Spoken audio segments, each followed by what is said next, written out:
যেখানে যত বেশি গুরুত্ব দেবে সেখান থেকে তত বেশি মন খারাপ নিয়ে ফিরে আসবে। বুঝতে পেরেছো? তাহলে একটু সহজভাবে বোঝাই যদি না বুঝতে পারো। যেখানটায় তুমি মন প্রাণ দিয়ে নিজেকে পুরো ঢেলে দেবে সেখান থেকে তত বেশি তুমি বাস খেয়ে ফিরবে। এবারে আশা করি বুঝতে পেরেছো, তাই তো? নিজেকে না একটু স্পেশাল ভাবো, নিজেকে একটু দামি ভাবো। সকলের কাছে এত সহজে সহজলভ্য হয়ে যেও না, সকলের কাছে নিজেকে অ্যাভেলেবেল করে দিও না। তাতে অপর পক্ষ কি করে জানো? তাতে অপর পক্ষ তোমাকে সহজেই তুচ্ছ করবার সাহস পায়, সহজেই তোমাকে ছোট করার সাহস পায়। তাই নিজেকে একটু স্পেশাল বানাও, অন্যের কাছে একটু দামি বানাও। কেমন দামি বানাবে? ওই লবণের মতন। তরকারিতে যদি লবণ না থাকে তরকারিটা কিন্তু পুরো স্বাদহীন হয়ে যায়।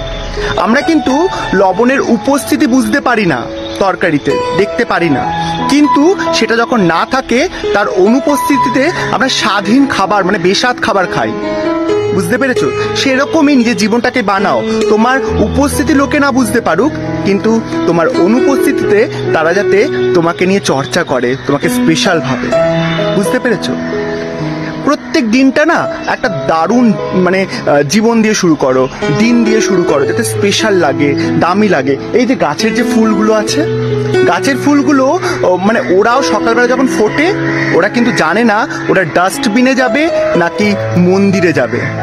আমরা তুচ্ছ একজন মানুষ, সামান্য, আমরা কিন্তু জানি না আজকের দিনটা আমাদের কি হবে।